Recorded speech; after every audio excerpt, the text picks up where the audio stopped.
Now let's go to our exclusive interview with US Secretary of State Antony Blinken. He discussed the war on Gaza and the prospects of a ceasefire between Hamas and Israel. Al Jazeera's Jalal Chada began by asking him about where the negotiations currently stand. 12 days ago, President Biden laid out this proposal.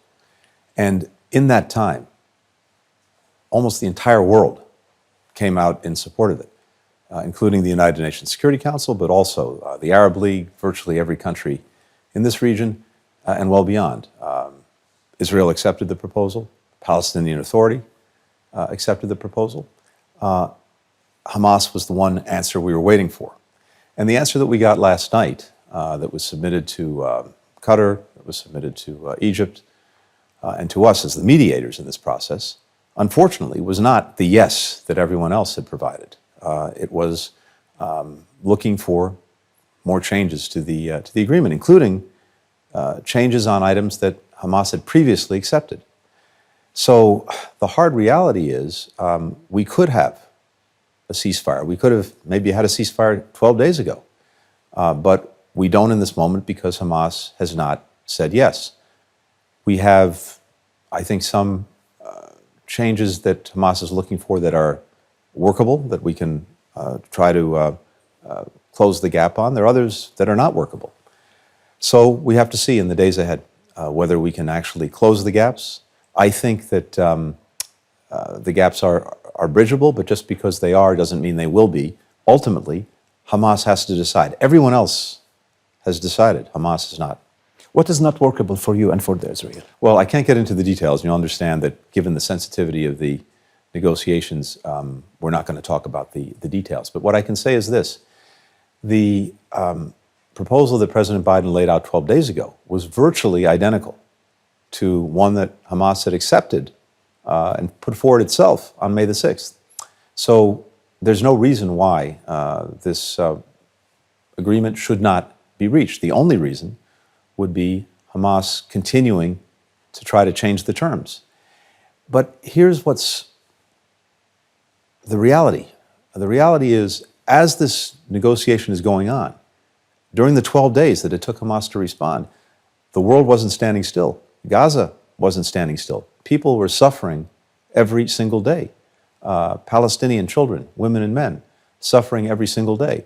So from our perspective, it's time to stop all of this haggling and back and forth and start a ceasefire.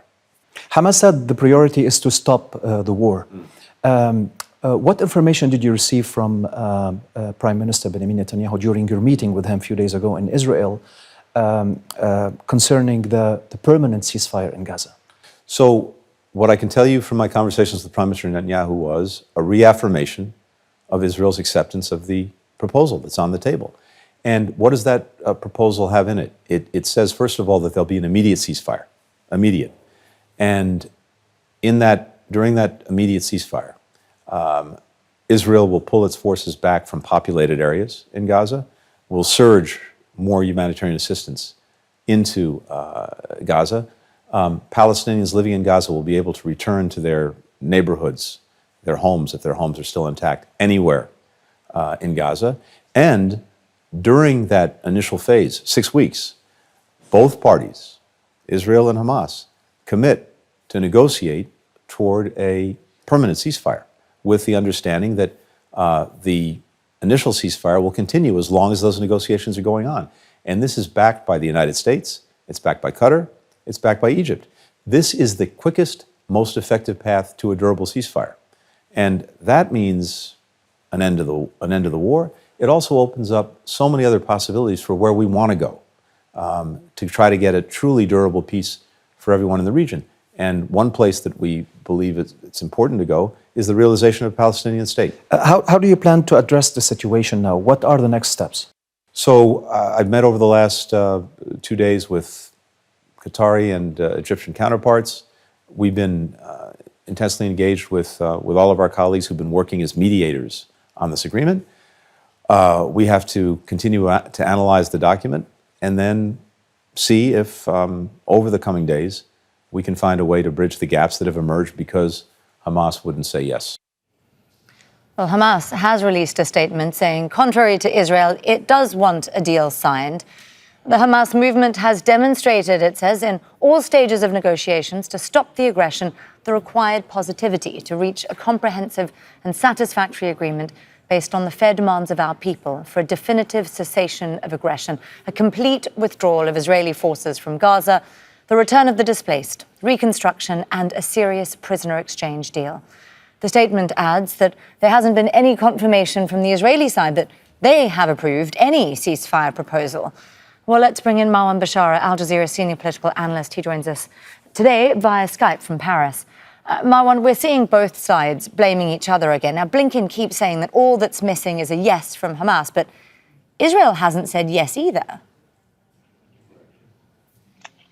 Well, it seems, according to the Secretary of State, Israel has said yes secretly, covertly, only to the Secretary of State, not to anyone else, it seems.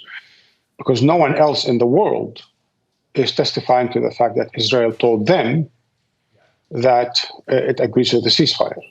No Israeli official has come out publicly, no Israeli government vote has been held to adopt the American UN Security Council resolution.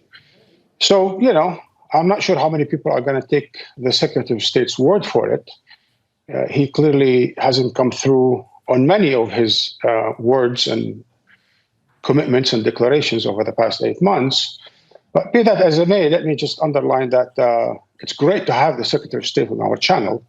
He certainly brightened our screen. He's nice to us, and we're nice to him. We asked the questions, he answered them. The problem is that he repeats more of the same of the past so many months. For example, and probably this is the most stark example for me, he says since President Biden made his proposal public, several hundred people were killed in Gaza. Well, since the Palestinians and the Arabs and others have called for a ceasefire and America blocked it back in October 2023, more than 30,000 people have been killed. And since then, the United States, Secretary Blinken, have blocked every single call, resolution, draft resolution for a ceasefire, for a permanent ceasefire in Gaza. And as a result, here we are today, Gaza is totally destroyed, a genocide is underway.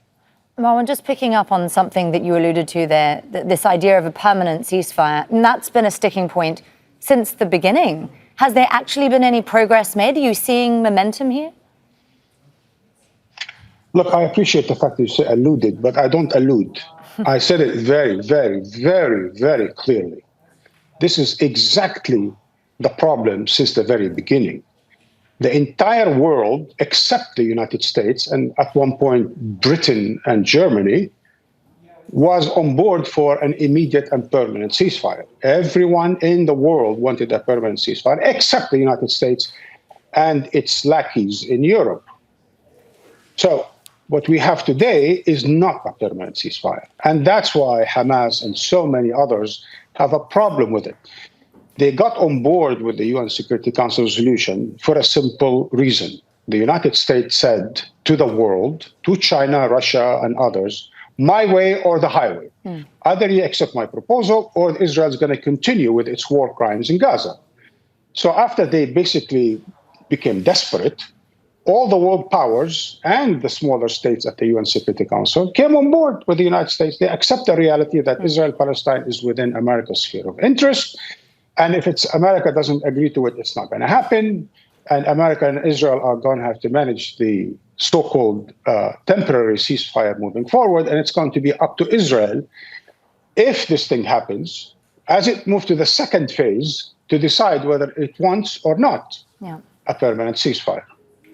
Marwan, Israel is saying that the negotiations are continuing. What's actually happening behind the scenes right now, especially as we see these strikes continue in the Strip in places like Al-Mawasi? Oh, there's absolutely no doubt that the Israelis are doing what the Israelis have said they're going to do from the outset. which is continue with their war. And they're going to use every possible opportunity, extra time, afforded to them by the United States to do just exactly that, destroy Gaza and go after Hamas and its whatever presence there is in Gaza. So Israel is not going to save any effort or any time to do just that. And that's why the Israelis are saying even if they embrace the UN Security Council resolution, they will continue with the war soon after because it affords them that. Why? Because in phase 2, it does say upon the agreement of the parties, which means upon the agreement of Israel. Israel is not going to agree to a second phase where it withdraws all forces from Gaza. So Israel is doing now what it has done the past 8 months, what it will probably do the next weeks and months, which is continuing with its war because America continues to give it excuses and Secretary Blinken continues to cover for it. Marwan Bishara, Al Jazeera's senior political analyst there. Thanks for joining us again, Marwan. Make sure to subscribe to our channel to get the latest news from Al Jazeera.